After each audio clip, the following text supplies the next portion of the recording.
Essa é a aula 5 da série O Nascimento do Futuro. Uma série entusiasmante com especial fundamentação filosófica através dos séculos da verdadeira história da humanidade. A aula de hoje aborda os séculos 4 a C, um momento importante da procura pelo Logos, a mente racional. Se você ainda não assistiu às aulas anteriores, eu fortemente recomendo que o faça, pois alguns conceitos serão utilizados. Os segredos do mundo. No século 4 AC, a influência de Sócrates na sociedade grega foi imensa. Como já dissemos na aula anterior, ele nunca escreveu nada e toda a sua filosofia foi feita na forma de diálogo verbal com os outros. Foi um dos alunos de Sócrates, Platão, que transformou esses diálogos filosóficos em uma forma escrita, e é desses escritos de Platão que derivamos a maior parte do nosso conhecimento sobre Sócrates. O problema é claro que Platão escreveu essas obras após a morte de Sócrates.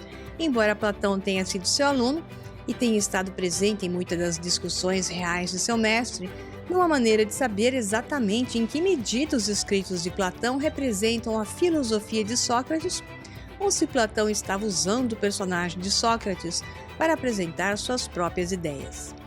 De qualquer forma, e é o que mais importa, a filosofia de Platão representa a culminação de todas as ideias dos grandes pensadores que o antecederam, e como um corpo de escritos, permanece a obra filosófica mais importante e influente de todos os tempos. No século anterior, Anaxágoras havia pavimentado o caminho para uma reconciliação das ideias de Heráclito e de Parmênides, mas foi Platão quem fez dessa reconciliação seu objetivo principal. Parmênides sugeriu que o mundo material da mudança era apenas uma ilusão e que a verdadeira realidade nunca muda. Essa foi a primeira vez que um filósofo postulou que pode haver dois aspectos da realidade: um reino estático do ser e outro reino dinâmico do devir. Platão pegou essa ideia e afirmou que havia, de fato, dois reinos distintos de existência, um material e outro imaterial. O reino imaterial era o reino das formas. Para Platão, quando você contempla uma ideia, você está de fato contemplando a forma dessa ideia.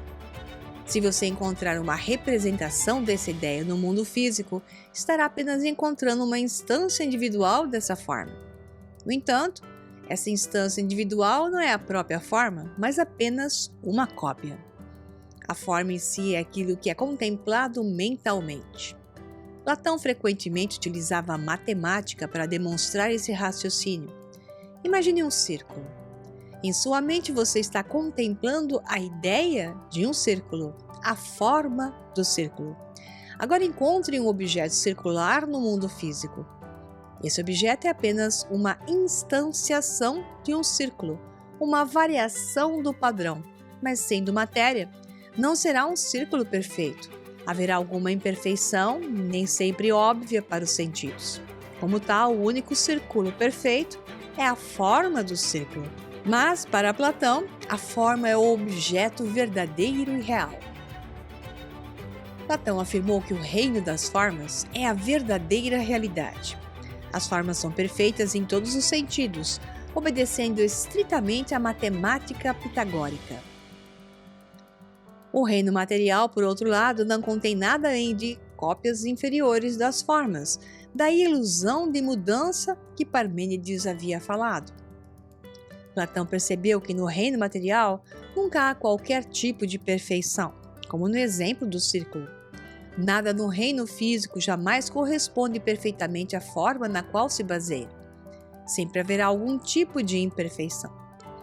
Nunca podemos experimentar um círculo perfeito com nossos sentidos.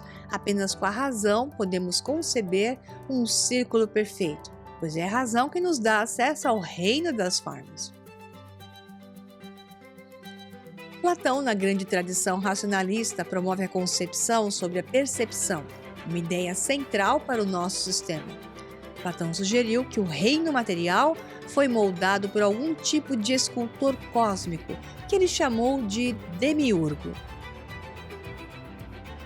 O demiurgo, um ser consciente, foi capaz de acessar as formas com sua razão e então passou a esculpir a matéria em cópias das formas. Platão conseguiu reunir todas as ideias dos grandes gênios que o precederam. Seu reino imaterial das formas foi derivado do ser de Parmênides, enquanto seu reino material da matéria foi derivado do devir de Heráclito. Seu demiurgo, que cria o reino material com base nas formas, é semelhante ao nous de Anaxágoras, e as próprias formas representam a perfeição matemática do tipo que Pitágoras imaginou. Conforme discutido no capítulo anterior, Platão apresentou suas ideias de acordo com o método socrático.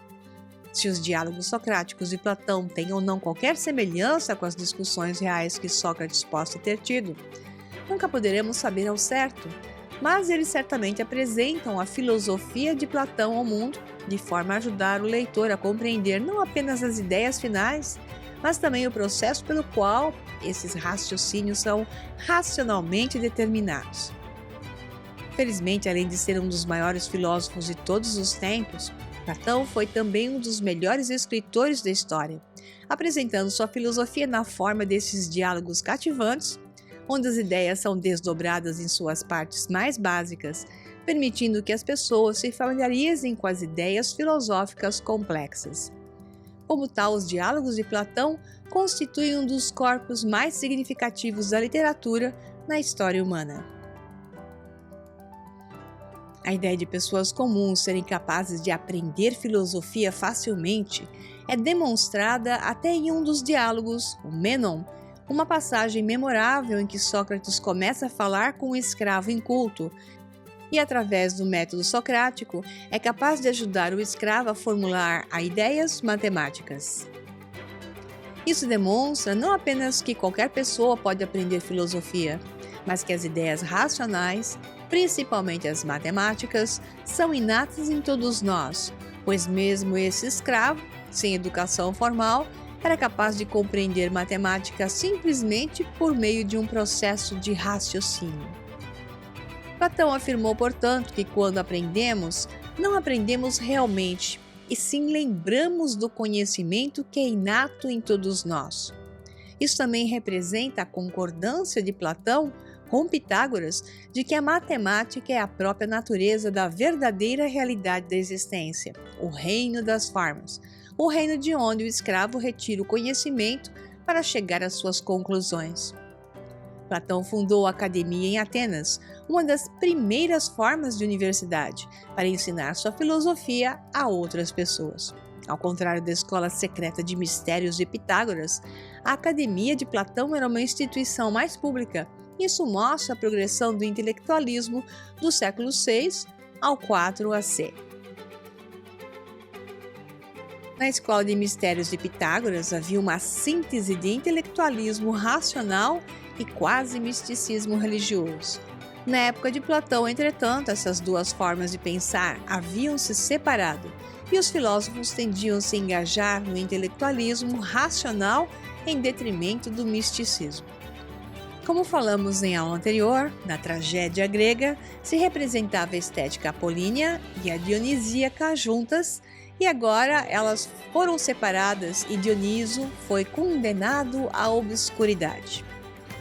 Claro, tudo isso faz parte da progressão do nosso sistema, que deve necessariamente passar por essas mudanças.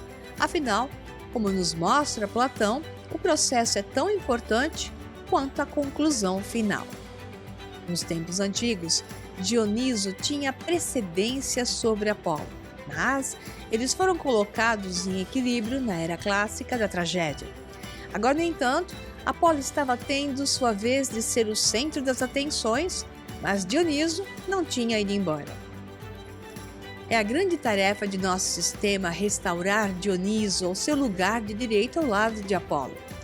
Esses dois deuses sempre estarão em oposição, mas uma síntese dos dois acenderá a consciência humana a alturas maiores de qualquer um poderia compreender por apenas uma via. Essa é a conclusão apresentada pela filosofia de Nietzsche 15 séculos mais tarde.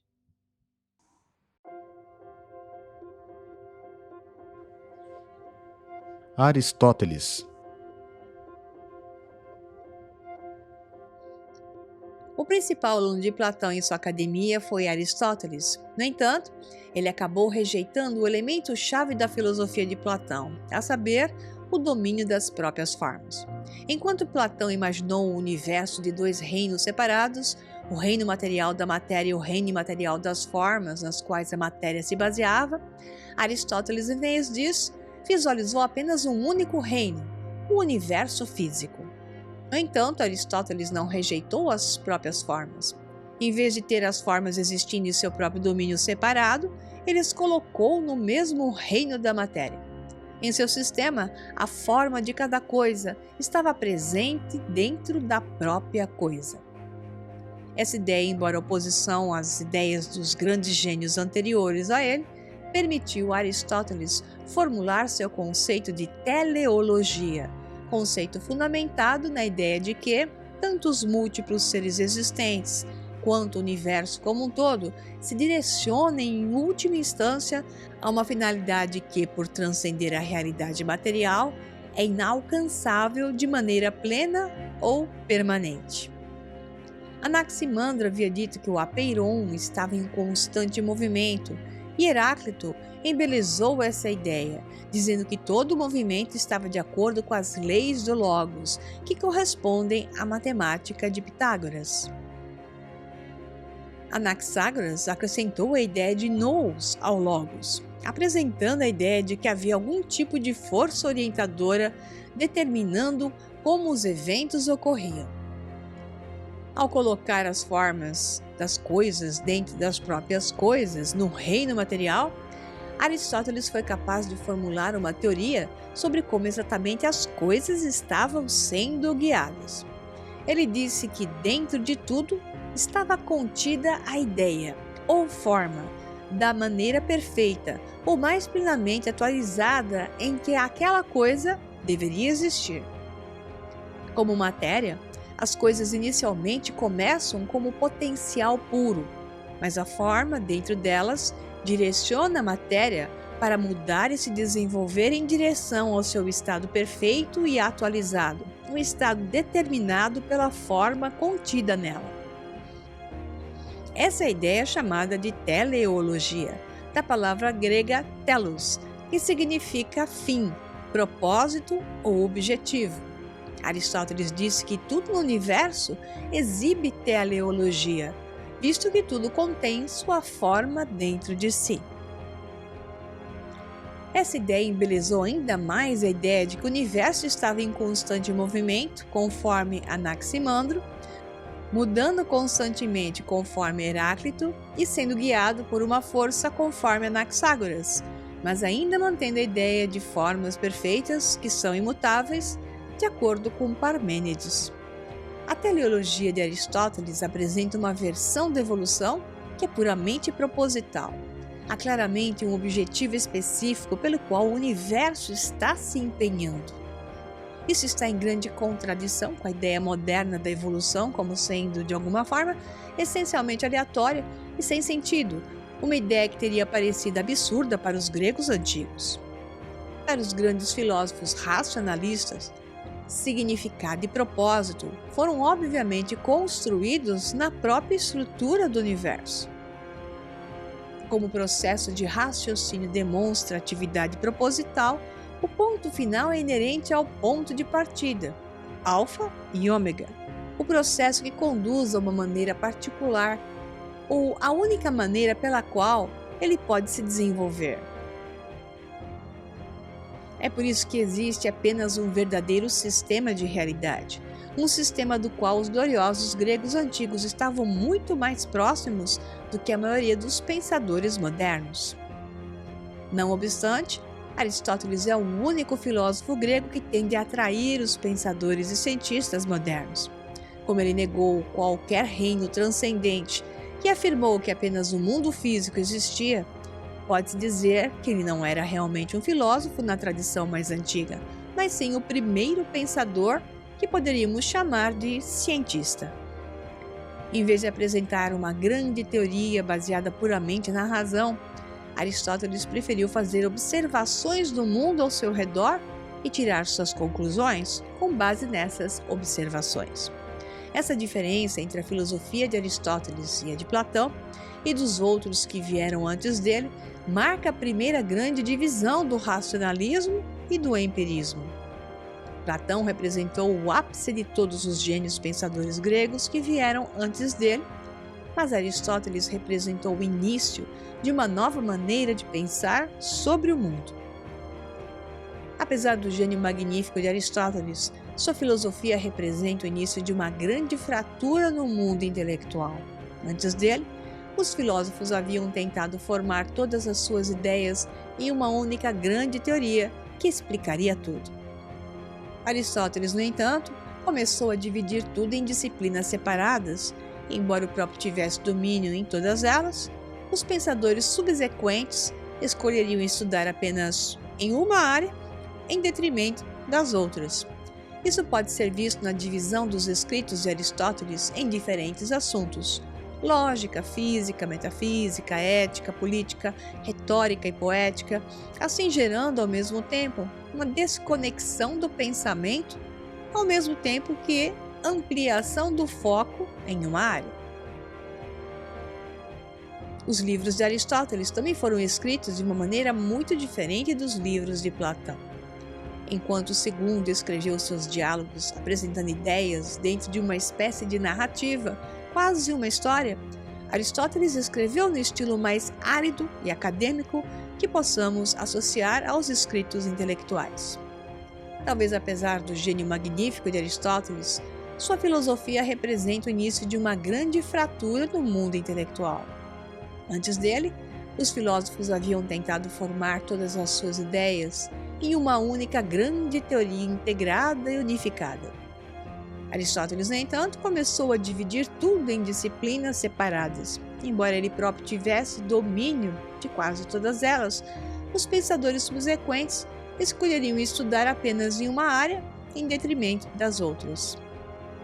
Talvez seja por isso mesmo que os cientistas modernos parecem preferir Aristóteles a Platão e outros filósofos gregos, já que seu estilo de escrita é mais familiar para eles, ou seja, do pensamento fragmentado, por vezes até desconexo. Alexandre o Grande.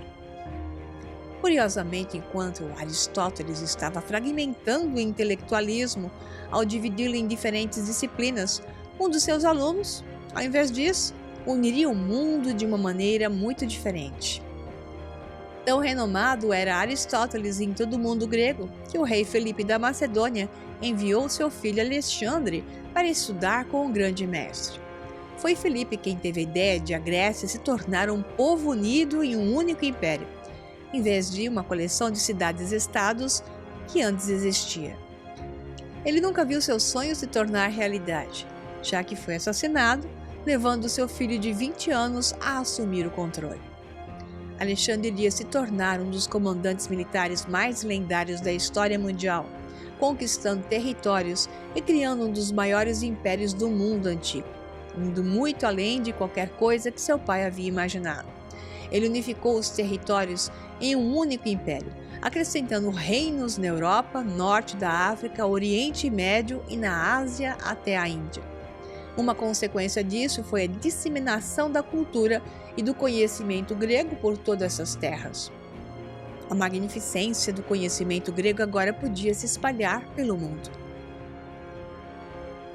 Dessa forma, o conhecimento filosófico sobre o pensamento racional parecia estar fazendo um grande processo no mundo, se espalhando muito além de seu local de nascimento original na Grécia, graças ao vasto império de Alexandre.